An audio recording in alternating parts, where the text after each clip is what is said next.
Hi there, thanks for joining me again. We've got a nice little video. This is the 3 Series BMW 2010. A while ago, a good while ago, I made a video on the pressure sensor. That's the one you can see in the bag there. This is the brake vacuum pressure sensor. I fitted a new one. It was from Amazon, an unbranded one. And within about 6 months of me fitting it, it failed and started giving us problems again, like the warning light coming on, fault codes coming up. So I've been on again and bought a branded one. Bit more expensive, but with a bit of luck, I mean, it just comes in a box, there's no packaging around it, but it is a branded sensor. Hopefully this one will do the job and last a bit longer. It's a bit of a pig to get to. Those of you that saw the original video, which is like done really well, got thousands of views, will know it's not an easy job to do. But we're going to have a fiddle. Let's get in there. Let's get this new one put on, swap out. I did buy 2 of these off of the original unbranded ones. I was going to put this on the other car, but I never fitted it. Once this one packed up again, I thought I'm just going to leave it. So yeah, we might plug that one in to the wire if we can get it and get a reading off the sensor and just see what it says. See if there's any difference between the two. Let's get it stripped down. The most noticeable thing about this, when the sensor fails, when you pull up to a junction, you get the A symbol with a little arrow around it. Stop-start system doesn't work, which I'm not bothered about, but it bings at you. It goes ding every time, you know. It is really annoying. But that is the telltale sign. If you get that A symbol, when you come to pull up to a junction where you would normally hit stop-start, that's usually this brake vacuum sensor that's causing that problem. We've got to take off this scuttle at the top here to gain access to it. Oh, let's get rid of the fuse box cover. We'll pull the tab back. We've got to get rid of the aux sensor as well. That just literally twists and comes out, so that's not a difficult one to remove. Got a little clip there, and clip at the back.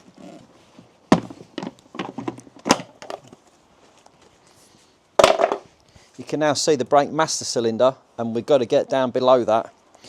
We've got to take this off the filter cover. This is your pollen filter under here. 8mm bolts.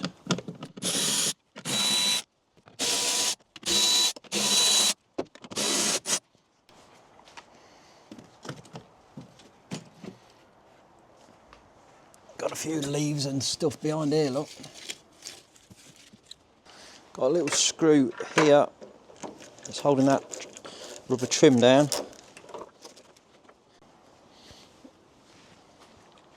Then we've got another 8mm bolt there. And on the other side, we've got the bonnet switch, which we can just release that. Get it off its little clip there as well. We'll lose this top as well.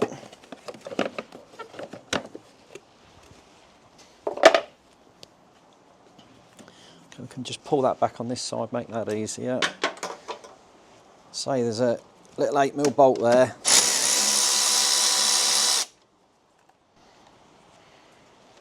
Slide that out of its holder there as well. And on the other side, we've got exactly the same, another 8mm there.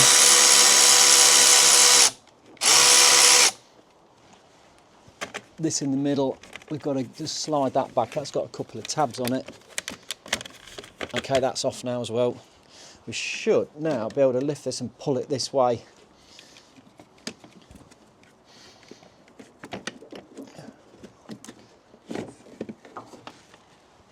Remove the whole thing from the cart.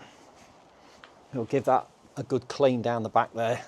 Right, and tucked away down here is where the sensor is. Right, here we go. So there's you've got the master cylinder there, and down here, there it is. Just got to focus on it. You can just see that sensor there pushed into the back of the brake servo. We should now be able to just lever that out. It's on the end of this wire here. So this wire comes over the top, goes down there, and then plugs into the top of that sensor. Now this isn't the original routing for the wire. I've made this a lot easier because when I changed the sensor last time, I brought the wire over the top the original routing was from underneath, which made the job twice as difficult. So I'm hoping we can get this out with the wire still attached to it. I've got a screwdriver and a really long screwdriver, and if I can just get in behind that and just gently lever it out, you see how it's on a rubber.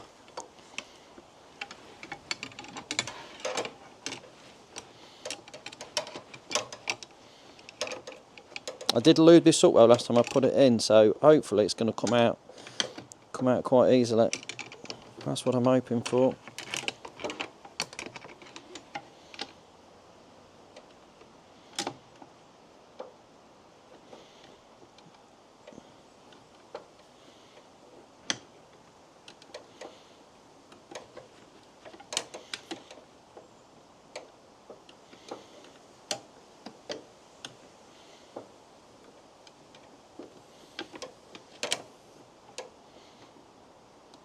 Here it comes, it's coming. Just hear the vacuum.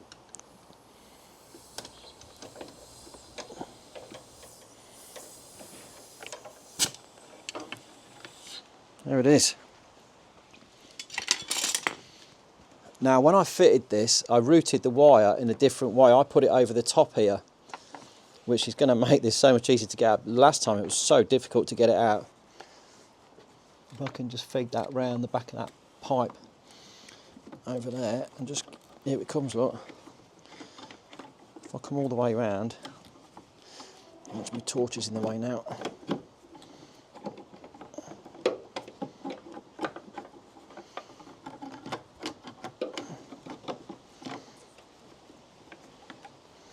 There it is. Let's take some readings off it and see what's what. We're using the ThinkScan BT689 brilliant scanner. I've got some links in the description and a 15% discount code. That's the fault that we've got there, the brake vacuum signal sensor. So if we now go to data stream, okay, at the minute it's reading 0 millibar. So I've just got a syringe with a bit of tape around it. If I just stick that in the end of there and then create a vacuum by pulling it. See, we've got a vacuum there, but no reading on the scale at all. So let's try the other sensor, the new one, and see if we can get a reading off it. Let's disconnect it.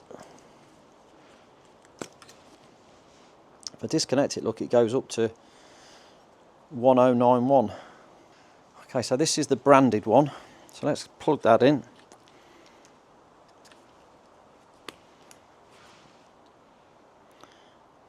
And we do have a reading at the minute of 1 millibar. And if I connect that up to there and just give it a little pull, oh look, straight away. If I push it, it goes down. Push it back, 0, pull it, we get, look at the reading going up. So result, let's get this one plugged in. Before I do, I said I was going to try the other cheap one. Okay, so I've got the other unbranded one here. Let's disconnect that one again.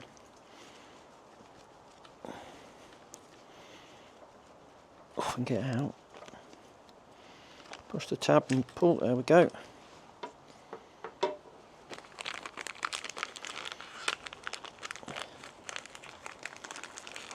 Okay, so this is another unbranded. Let's see if this one's going to work for us. Oh, look at that. It's connected. Nothing. It doesn't even show that it's connected.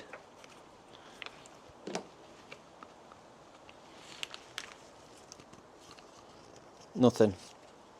So be really careful when buying these unbranded ones, because yeah, nothing. They are dire. Straight out the packet and it didn't work.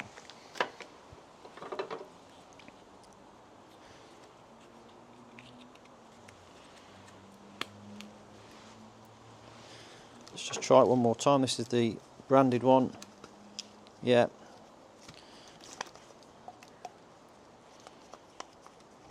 Yeah, we've got reading, look.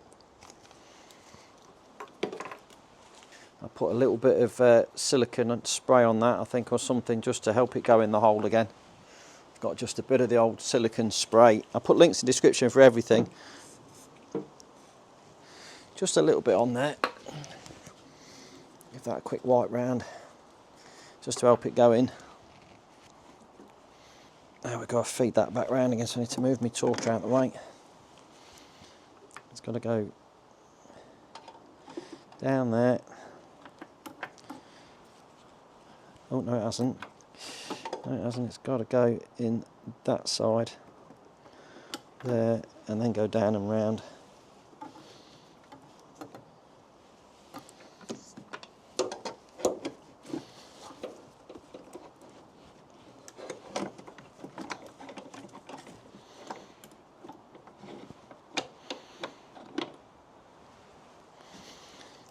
Okay, I can just see that there now.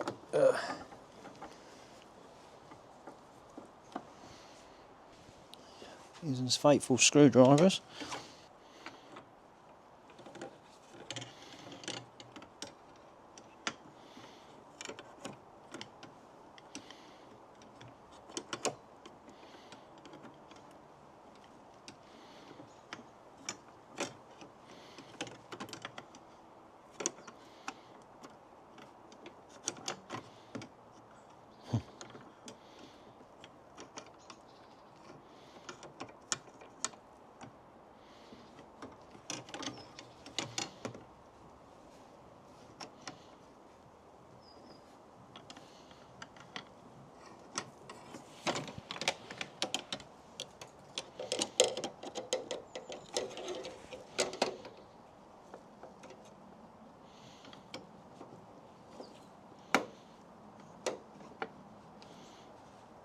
There it goes.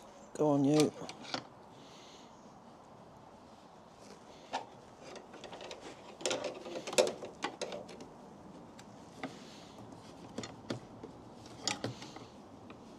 Yep.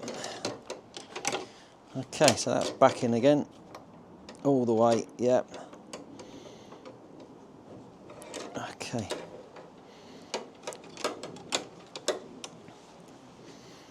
Right, and then the readings we've got on here. Just get that out of there a second. I'll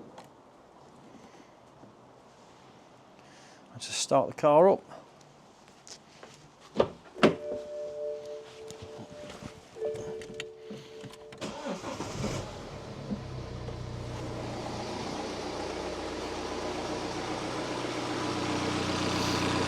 And there we go, we've now got a good reading.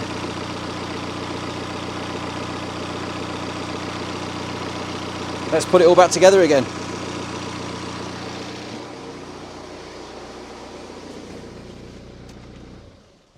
Right, we can connect that back up again. That's good. Oh, there, wire's not chafing. We've got to just clean that back thing down and get this leaves out of here as well. Always good to check your vents, your drain vents, especially this time of year while the leaves are falling. These block up and then you'll get water coming inside the car. Same outside, just see all the crap that you get in there.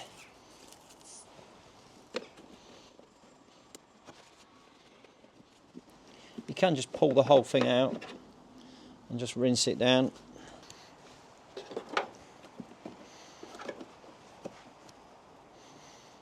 Right, we need to get this cleaned up on this edge.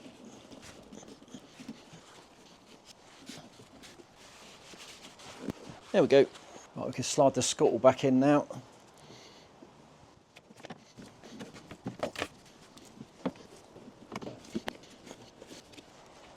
A little bit fiddly.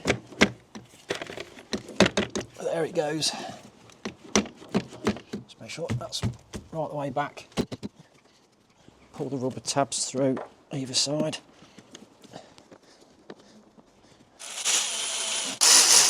Reconnect up the bonnet switch plug. Yep, that's in. We'll have his little cover back on this side. That's it, that's that one down. We've got this little cover on this side as well, and the aux sensor. That can go back in. I've got a video on this aux sensor, air conditioning, air purity sensor.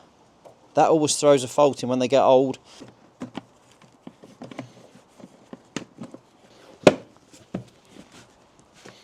Yeah, that's that one back down as well. Just get the pollen filter back in. You can see that's the pollen filter there. It's got a few leaves and it's got quite a bit of pollen in it actually, you can see that.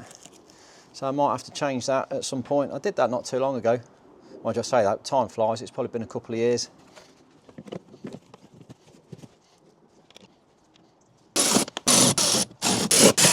And we just got to slide that back in again.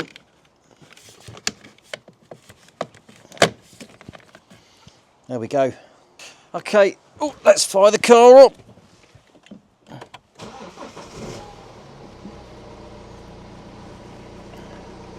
Yeah, we've got a reading on there now.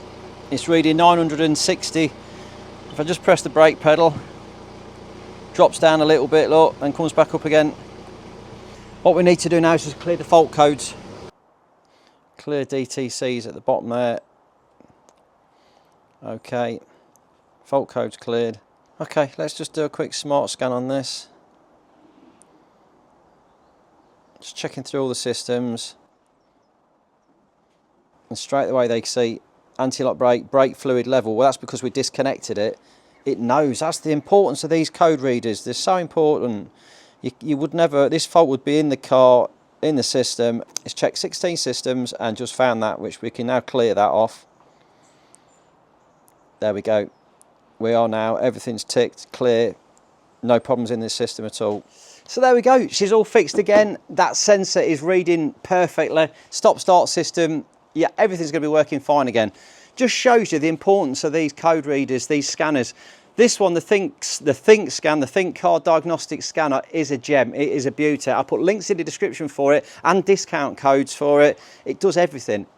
And like that, you can't even disconnect the brake fluid reservoir bottle without it putting a fault in the system and causing you problems. So you always, nowadays, you've got to have some kind of scanner to clear the fault codes and keep your car on the road without having to go to the garage every 5 minutes and costing you 60, 70 quid a throw just for going through the door.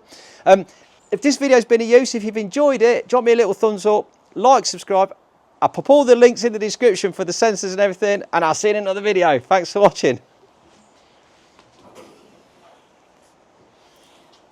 Nearly shut the bonnet with the light on it.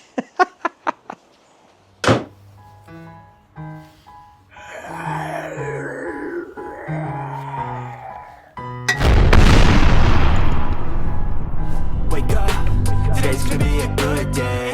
Wake up, today's gonna be a good day. Wake up, today's gonna be a good day. Wake up, today's gonna be a good day. Wake up, today's gonna be a good day. Wake up, today's gonna be a good day.